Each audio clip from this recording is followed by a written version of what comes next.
5 risers, 5 fallers before week 14, the last week of your regular season, when these conversations about these 10 players matter the most. And so, Ty, we're going to start with our first riser, who is James Conner. And if we're going off the consensus rankings on Fantasy Pros, he's ranked the running back 14 this week, running back 15 on the season, running back 15 in points per game. Last week, he was down at the end of the teens going against Minnesota. This week, we see his ranking shoot up. He had 17 attempts for 68 yards last week, which is pretty decent when you look at how good Minnesota's been against the run. Added another 3 receptions on 4 targets for 13 yards. Ty, as we look at James Conner this week, what is the outlook moving forward for James Conner? The outlook is just that he's a workhorse back in an offense that is built on the run game. Okay. The Arizona Cardinals controlled the ball against the Vikings. They had over 10 minutes more of possession than the Vikings did. And most of that came because they were just taking the short gains in the run game, right? James Conner only averaged 4 yards a carry, but sometimes that's all that you need for an Arizona team, right? 17 carries, 3 receptions. If we're going to get 20 touches every single week or around there every single week, that you take that and you keep it in your starting lineup. And now this week against Seattle, where he only had 7 carries for 8 yards just 2 weeks ago when they played him, I think we are all expecting a little bit of a better performance from Arizona this time around, where, again, if he could be pushing 18, 19, 20 touches, and with his goal line ability, if he falls into the end zone, it's a good week for James Conner, right? So between the I'll call it decent receiving workload that he gets, and he falls into the end zone, James Conner is a weekly starter for you. Yeah, before the bye, you look at it, weeks 1 through 10, he only had 2 games where he wasn't within 12 points and 18.5 PPR fantasy points.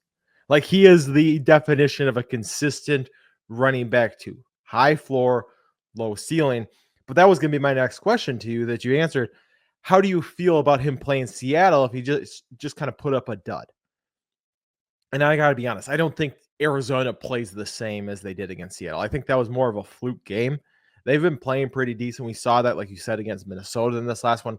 I expect a much stronger performance from them as a team, which in turn leads to 17 carries instead of 7 for James Conner, which is why we see him closer to that running back 14 status going into this week.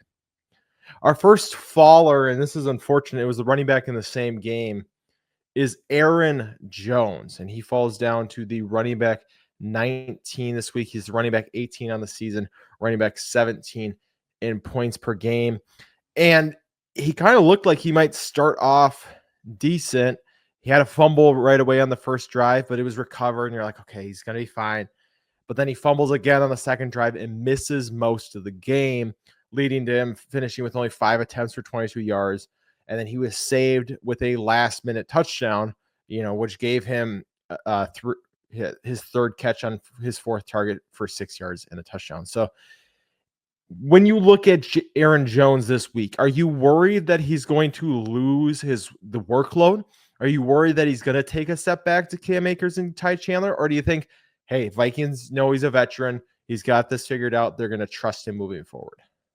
I think with how this Vikings team is operated, they will go back to Aaron Jones, because Aaron Jones is just a much better, much higher quality running back than Cam Akers and Ty Chandler are. And that kind of stinks, because we would much rather have the definitive answer of like, yeah, he's going to lose a little bit of work, instead of speculating that he's going to maintain kind of that role.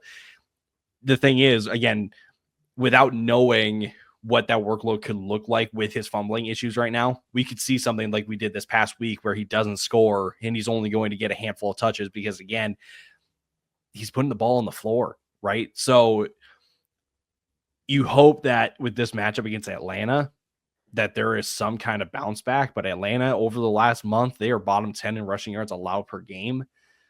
So I understand why he's falling, because from where we had seen or where we had thought of him as a kind of very solid running back 2 in your lineup. He now all of a sudden has become a very risky play because, again, the next time that he puts the ball on the floor, we may only see him on the field, 40% of the game rather than the 60% that he has been on the field at. Yeah, it is interesting because it's definitely not something you were worried about going into the year. Was an Aaron Jones fumbling problem, but fumbling on the goal line last week, fumbling twice early on in this one, it worries you a little bit. And you look at Aaron Jones since week 8 against the Rams. 9.5, 8.2, 10.1, 4.3, 16.9, and 16.8. It hasn't, only one game above 10.1 points. That's really not what you want as a running back too. He's got Atlanta, Chicago, Seattle, and Green Bay rest of the season. Do you trust him enough as a top 20 back, or do you think he's on the outside looking into that for the rest of the season? I feel like you have to keep him inside the top 20 just because of the offense that he's in, not necessarily because of what he can do in a certain game. Now, that's not to say that like Aaron Jones can't pop off for an 18, 20-point game, but I think he has a better chance of staying in the top 20 because, again, of the offensive situation that he's in, and this Minnesota offense continue to move the ball down the field and put up points on the board. That just will bode well for Aaron Jones. So, again, because of the offense, he'll probably stay within the top 20 for me. But at the same time, the floor is much lower now because of what we're dealing with the fumbling. Yeah, and I would definitely agree with that. Before we move on to our next riser, we just want to remind you, if you're over on the YouTube, hit that subscribe button. We know we're getting to the off season, but we got dynasty content, we got draft content, we got playoff content. The fantasy football season isn't over. I know I keep saying what we have in the future, but we got 4 more weeks of this. So make sure you just hit that subscribe button. It's really easy. Just a little twist to the wrist. That's all you got to do. If you're on the audio podcast, we love you and we are thankful for you. But Ty, our next riser. Oh, Ty's over here laughing at me. This is why you got to watch the YouTube, because you watch Ty just continuously make fun of me underneath his breath and just on screen as I try to present you with good information. Well, a little behind the scenes stuff. We try to pass around the hosting duties for episodes. We all know that Lucas is our fearless host when he's on with us, but sometimes it's better to not host and just kind of watch and spectate a little bit just to see some of the goofy stuff that we do. So audio listeners, Cam literally picked up his mouse and turned it on screen to show people, hey, if you just turn your wrist, that's when you can find the subscribe button. So again, you should check out the video of our podcast. For sure. I want a victory lap this one a little bit. Jerry Jeudy, he's our riser, and my 5th most drafted wide receiver in best ball drafts this year at over an 18%. I am so happy that we have arrived at this. He is the wide receiver 28 right now in consensus ranks for Fantasy Pros, which is a bump up, but at the same time, I don't know if it's high enough. He is wide receiver 14 on the season, but only the wide receiver 27 in points per game. And that's something you're going to kind of notice about the points per game as we talk about some of these wide receivers. Their overall rankings are much higher than where they're at in points per game. And that's because, Ty, we talked about before we started this, you look at the top 10 wide receivers and you got, or top 10 wide receivers in points per game, excuse me. And we got Nico Collins, T. Higgins, A.J. Brown, Chris Godwin, Cooper Kupp, Mike Evans, Alan Lazard, Rashee Rice, Rashid Shaheed, Puka Nacua, Stephon Diggs. All of those guys have missed considerable amounts of time. So that's why we see that discrepancy in overall wide receiver standings and points per game standings. But Jerry Jeudy, revenge game of the ages, right? 9 receptions on 13 targets, 235 yards, and a touchdown. There really isn't much more you can ask from him there. Ty and I were facing off this last week, and I thought I had it in the bag. I'm up by 50 on Ty going into Monday Night Football. All he's got is Jerry Jeudy. I'm all excited about Jerry Jeudy, and Ty goes, hey, you better look over at this score. Ty ends up within 8 points of me. He was a touchdown away from Jerry Jeudy to make it the biggest comeback of the year, to ruin my perfect season over there. But it was exciting when it didn't feel like it should be. But the real question, this is what everybody's wondering, Ty, is Jerry Jeudy a legitimate top 24 wide receiver moving forward? If you're looking at your wide receiver 2 spot right now, and you got, let's just throw out a couple names. You got a Jacoby Myers, Jaden Reed, Jawan Jennings, Khalil Shakir, right? Those are guys who are all top 25 on the Fantasy Pros. Are you trusting Jerry Jeudy over those guys rest of the season? Man, it's tough because you could look at it from the schedule perspective of Cleveland. You go to Pittsburgh this upcoming week. You get Kansas City at home, which Kansas City, the way to beat this Kansas City defense is through the air. So that bodes better for Jerry Jeudy. Then you go to Cincinnati, then you get Miami, and then Baltimore.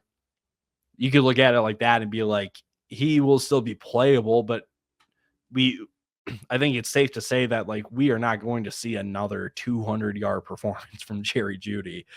This was very much a revenge game against Denver because that is where he was drafted. That's where Sean Payton ultimately traded him from because he didn't think that Jerry Jeudy was that good. But the thing is, over the last month, Jerry Jeudy is a top 20 wide receiver in usage. So how much are we going to continue to doubt Jerry Jeudy when the evidence is really right in front of us of just, hey, this offense, now that Amari Cooper is out of town, is trying to make Jerry Jeudy their guy. And so far it's been working out great. So I don't think it's fair to say that I'm torn, but I'm not going to let the stats lie to me about this. Jerry Jeudy is going to be a consistent starting piece until further notice. Yeah, he is the wide receiver 3 in points per game since week 8 when Jameis took over full time. 21.7. Obviously, putting up a 40 burger helps you out a lot, right? I'm not going to say that, but even if you take that away, even if you take away this last week, right? Jerry Jeudy, still over that same stretch. Where was he? He was still 8th, still tied with Puka Nacua. So he's been playing extremely well, and it helps when you got a guy like Jameis who's throwing the ball 41, 46, 42, 58 times last game against Denver, that you're going to obviously see a ton of volume. So I'm with you, though. It's like, should we trust him based off of what we're kind of seeing? It feels like it. Do you want to? Absolutely not. I was telling you too. I'm on my dynasty team. I thought I was loaded, but I have the question moving forward: Tyreek Hill, Breece Hall, Jonathan Taylor, Isaac Guerendo, and Jerry Jeudy. I get to start 3 of them week 1 of the playoffs, and I honestly might lean Isaac Guerendo and Jerry Jeudy, but at the same time, those are 2 guys that could just absolutely kill me. So it is scary. I agree. I do think he's a top 20 option just because of usage, but it's gross. And we know at any time that it just feels like he could go away. Our next faller is Chubba Hubbard, Mr. Chubba Hubbard. He is the running back 20 on the week, according to Fantasy Pros. Running back 12 on the season, running back 13 in points per game. Last week, 12 attempts, 43 yards, and a fumble lost. With the worry is, right, when does Jonathan Brooks take over this backfield? And right, Chubba Hubbard still dominated the snaps, still won in the carries. He played 79% of snaps last week, but it did look like Brooks was starting to get going a little in this offense. How much does that worry you? And how are you looking at Chubba Hubbard rest of the year? I mean, you can't ignore the fact that Jonathan Brooks, I'm going to try not to blow the snap count out of proportion. Jonathan Brooks went from 5 snaps to 15 snaps, right? Chubba Hubbard still got all of the 2-minute drills, got all but 1 third down snap, got I shouldn't say almost all. He had 29 early down snaps, so Jonathan Brooks 11. But like you said, Jonathan Brooks, increased snap count, is going to get more and more familiar, up to speed with the NFL. I would say it's just going to lower my expectations a little bit for Chubba. He now is going to become a goal line touchdown dependent running back to me. He can mix in some receiving work, but I would not be surprised though if Jonathan Brooks is the guy that's going to be getting the majority of the receiving work now between the two of them. Mm-hmm. So I think a Michael Scott quote is the best way to explain this.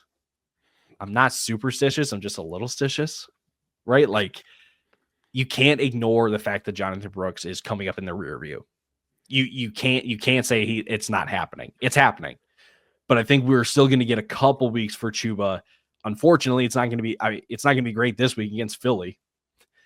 But then you go Dallas, Arizona, and Tampa to finish it out. Chubba could have some good games in there. So it's not time to panic. It's not time to give up hope on Chubba Hubbard, but it is notable that, again, Jonathan Brooks is right in the rear view, and you have to acknowledge it. Mm. Yeah, I mean, they're obviously still going to use him. Like you said, Jonathan Brooks tripled his snap count, still only played 15 snaps. They paid Chubba a lot of money. They're going to continue to use him. What I think the issue is now is the variability with Jonathan or with Chubba Hubbard just becomes so much more. Whereas, throughout most of the season, you're looking through a guy who could hit 25 points, but was probably still going to eat double digits. Now, if he doesn't find the end zone, you are in, he could be getting you a single digit week here and there. I still think he's probably a low end running back 2 rest of the year, right? I think he was kind of playing as a high end running back 2. I think now he's more of a low end running back 2, but still definitely startable. However, week 14 against Philly, if you have another option, I'd probably look the other way. The Philly defense is playing at an unreal level right now. I saw a stat that they are allowing 240 yards per game over the last month. The next closest team is allowing 308, which is the Ravens. They are just shutting teams down completely. So if you have another pivot option against Philly, I probably would. Our last riser before we take a quick break is Keenan Allen. And really just this Chicago team as a whole has been playing better. They are free of Matt Eberflus, free of Shane Waldron. Hopefully they're going to play more free. But Keenan Allen's really been putting it on from a volume perspective. He had 8 targets again last week, 5 receptions, 73 yards, and 2 touchdowns. He's the wide receiver 27, ahead of Jerry Jeudy, which is wild to me. But ahead of Jerry Jeudy, according to Fantasy Pros. On the season, he's a wide receiver 41 and wide receiver 40 in points per game. Ty, we've talked about it a lot. These Bears have a fantastic rest of season schedule. They do play San Francisco, but then go Minnesota, Detroit, Seattle to finish out the year. And it's not like San Francisco's been amazing on defense, right? They just got torched by the Bills last week. If you look at Keenan Allen, are you looking at him as the wide receiver 2 from a fantasy perspective from the Bears? Do you think Rome Odunze is going to pass him up? And does that even matter? Is it just at this point he's a flex consideration? Probably should be in a flex each week. Can you do me a favor? I would love to. Can you try to find Keenan Allen's target rate ever since Thomas Brown took over? Because I can just generally speak and say 9 catches, 15 targets, 86 yards in a score against Minnesota, 5 catches, 8 targets, 2 scores against Detroit. And then first week with Thomas Brown, 4 catches, 8 yards, 41 yards. So the first week wasn't that great. But Keenan Allen is staying on the field, right? And that's how it's been since the bye week. But because of the Thomas Brown change, it feels very condensed. This whole offense feels very simple for Caleb of, hey, we're going to get DJ Moore open in short areas of the field for you. And Keenan Allen is the guy that you can trust to get open when you need it, right? Rome Odunze is probably your guy. I mean, not to make too much of the last play. It was Rome Odunze that was downfield.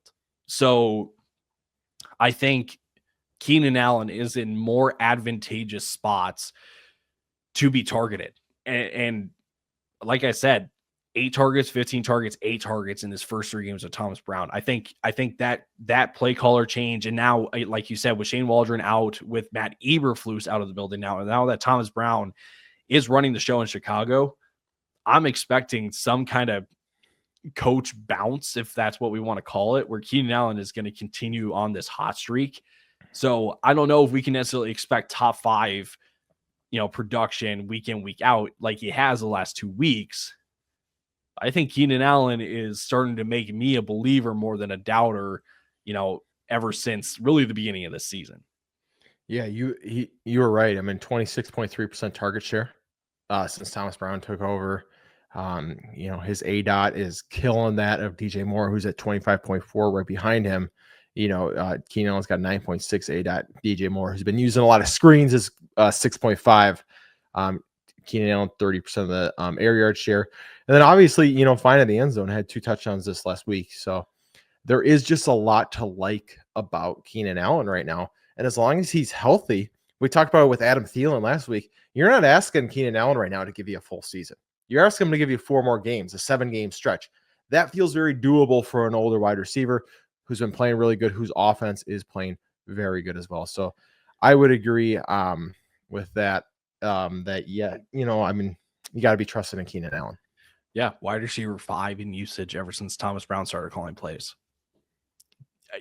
It's very similar to Jerry Jeudy, very similar to really any player that we've seen in terms of usage and expected fantasy points. The proof is in the pudding here. Yeah, no, most definitely.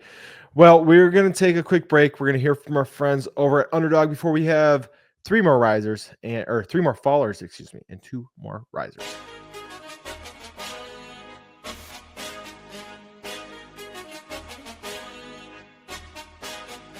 Today's podcast episode is brought to you by our friends over at Underdog Fantasy. Now, we love Underdog. It is the easiest place to play best ball formats, and they even have their own form of player props called Pick'em. You can make up to 20 times your money on a single night by correlating props together. 2 picks will triple your money, 3 will 6 times it, 4 will 10 times it, and 5 plays that all hit will multiply your entry by 20. You can even place insurance on your picks too, so if only 4 of your 5 props hit, you still get 10 times your entry. And if you use our code FELLAS when signing up, Underdog is going to double your first deposit up to $100.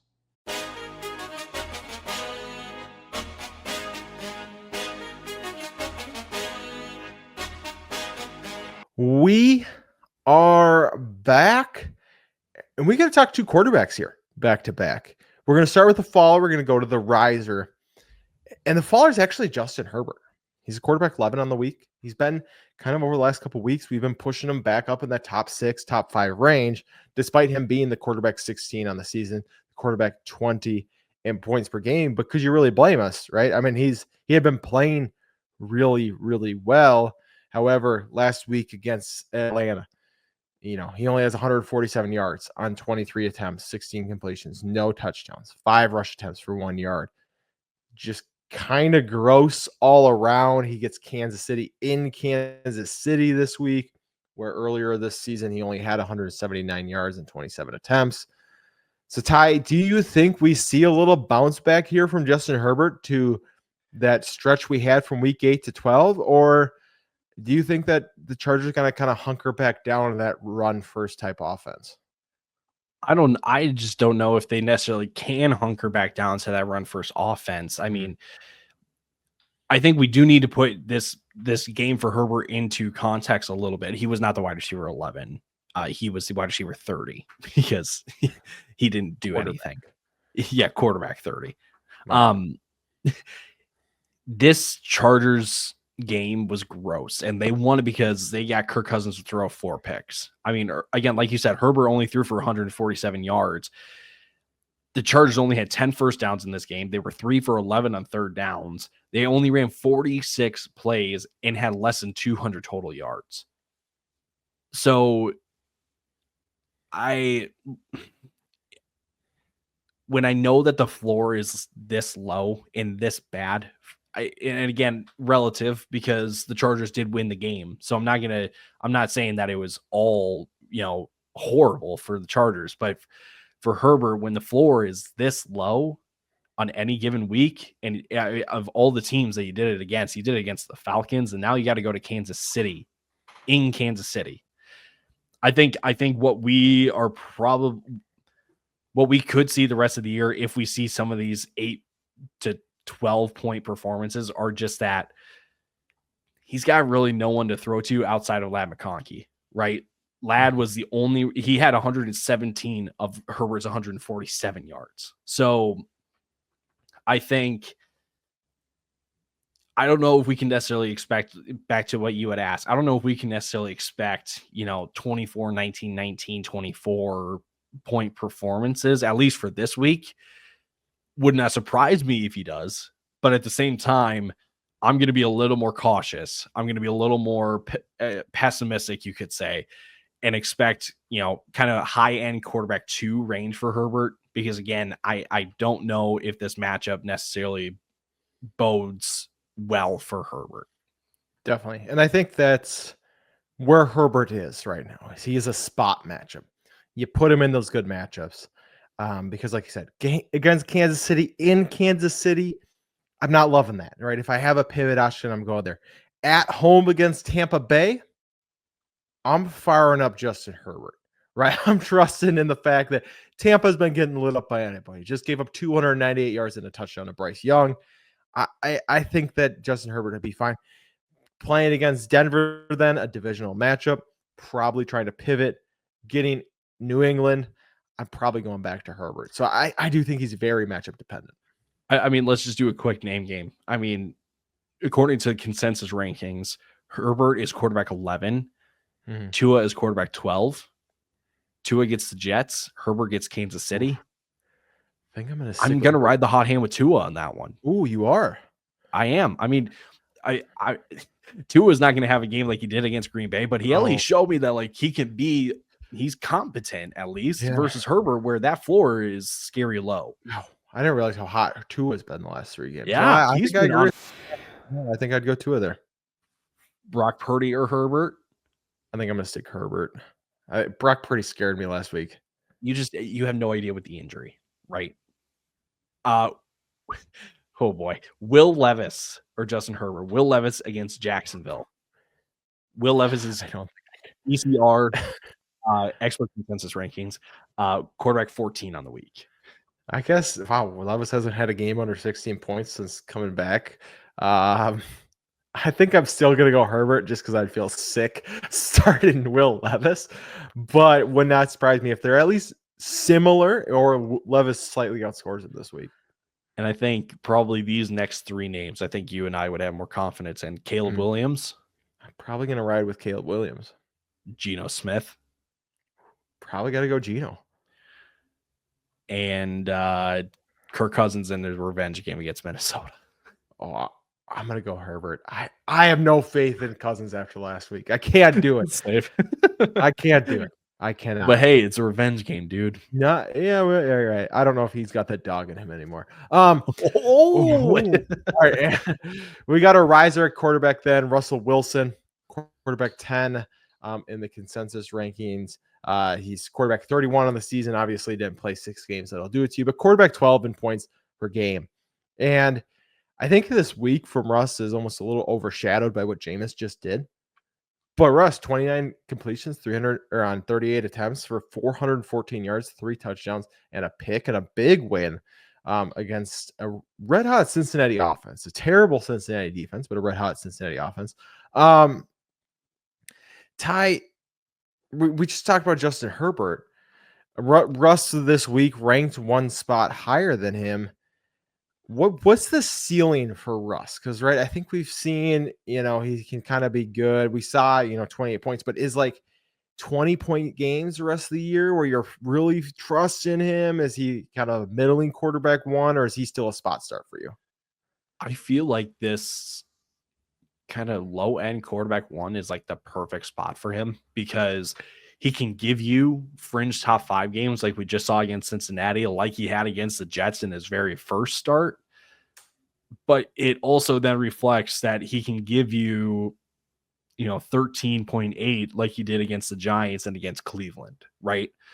Where Russ arguably has better upside than some of these other quarterbacks that you could fit into this like low end QB1 range. Like we just went over Herbert. I think Russ has more upside than Herbert now at this point in the season. Tua, that's a fascinating debate. Brock Purdy, I think Russ has a better ceiling than Brock Purdy at this point. Will Levis, because it's Will Levis. I mean, everybody probably has a better ceiling than Will Levis, or at least a higher floor. Maybe that's the best way to say it. So again, I feel like this like QB10, QB11, QB12 range is perfect for Russ because he could absolutely pop off like he did against Cincinnati. He could have other games though where it's just he's handing the ball off to Najee and Jalen Warren because they are absolutely eating. Yeah, I guess for me the real question: Sam Darnold or Russell Wilson? Oof, man, you can't even really use like the offensive argument between these two guys because they are just point guards really in these offenses, and both offenses are continue to put up yards and points. I might go matchup by matchup between those two guys. I think that's probably the way to put it. Like, I feel better about Darnold this week against Atlanta in Minnesota than I do Russell Wilson in Pittsburgh going up against Cleveland. But at the same time, I mean, boy, geez, it's probably matchup by matchup for me. Yeah, no, and I would agree with that. Our next faller is, and we rarely have, I think as we do this segment more, or this episode more, we're rarely going to have guys who put up 10 targets, 76 yards and a touchdown be a faller. But that's exactly what Brian Thomas is. He's the wide receiver 29, according to expert consensus ranking, the ECR, over on Fantasy Pros this week. Wide receiver 13 on the season, wide receiver 25 in points per game. But yeah, 4 receptions, 76 yards on 10 targets for a touchdown. But Trevor Lawrence, more than likely, would assume is out for the season. Took a nasty hit. Concussion, at least keep him out this week. You would hope the concussion protocol keeps him out another week after it just for his safety. And then the Jags have nothing to play for. So he gets Mac Jones moving forward. Is that enough to just completely catapult him down where you're like, I really want nothing to do with it? Do you still have any interest in Brian Thomas? Real quick, this was his with Mac Jones, 5.2 against Philly, 2.2 against Minnesota, 11.1 against Detroit. So nothing pretty with Mac Jones in there at quarterback. Do we expect more of the same, especially, Tennessee, Jets, Vegas, Tennessee coming up? Or are you a little more optimistic this second go around with Mac Jones? I'm not so optimistic. I mean, in his 2 games with Mac Jones, 3.2, 13.6. And I just think with Mac Jones, the ceiling is just gone. I think that's the best way to say it. I think I'm not great about the Tennessee matchup because I really don't know what to make of this Tennessee defense anymore. The Jets, that secondary, I'm not wanting to mess with that. Vegas is a little intriguing, I guess, but I think he's going to, like you said it best. Like, you're not going to hear us talk about a guy going for 76 yards and a score as a faller very often. And it is just because that drop off, no matter what you think of Trevor Lawrence, that drop off from Trevor Lawrence to Mac Jones is pretty big. And that's really, really tough for a wide receiver like Brian Thomas to overcome. I think if we're talking about this, like, Jamar Chase going from Joe Burrow to Jake Browning, that's a bigger, jump down than Lawrence to Mac Jones. But because Jamar Chase is such a good talent, it didn't really matter for him. I don't think Brian Thomas Jr. is that kind of wide receiver yet. Yes. I think he has a ton of potential still because I know he's your guy. But again, I think with Mac Jones, the ceiling is just absolutely toast. Yeah, I think that's really what it is, we already have variability going into this. He has got 1 game on the season with more than 5 receptions. So you're not hoping for a ton of volume, week after week. You're hoping he finds the end zone. And when you have Mac Jones, just not something you really want to bet on if you can afford not to. Quickly before our last riser and faller, make sure you're joining that Discord. Make sure you're popping on in there because we just got a ton of stuff, weekly rankings, trade talks. Well, maybe not anymore, but dynasty trade talks, start sets. We'll have drafts firing up, dynasty content firing up. If you want to be in on a dynasty league, good place to go find them. So make sure you hop in over there. The link will be in the video or audio podcast, the description of that you're listening to, not in the actual thing. But our last riser, and this was a guy I really didn't think we were going to talk about anymore this season. But Najee Harris showed out this last week from a fantasy perspective, right? I wasn't exactly like the greatest NFL performance, but put up some pretty good points, 16 carries, 75 yards, and touchdown with another 6 receptions for 6 targets for 54 yards. He is the running back 17 according to Fantasy Pros this week, running back 20 on the season, and 22 in points per game. Tyler, you were kind of in on Najee partway through the season. You said get out. Are you back in on Najee for this back half of the season, or what was this performance more just a one-off? I feel like this was just a one-off performance, to be completely honest, because I am not anticipating Najee Harris to get 11.4 fantasy points from receiving work. I don't think that is going to happen the rest of the year. I mean, you just look at the upcoming schedule. Cleveland this week, you're like, well, maybe something there, but then you go Philly, Baltimore, Kansas City. Oof. Yikes. That might be the worst fantasy playoff schedule of any running back this year.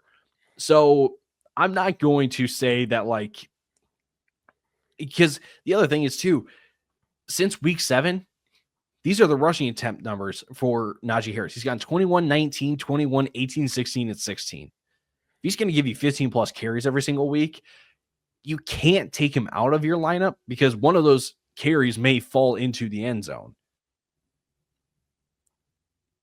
But it's that receiving work that is just like, don't let that raise your expectations, because that's definitely not going to happen. I mean, he's had a game where he had 5 receptions. He had another game with 6 targets. He had a game with 4 receptions and 5 targets.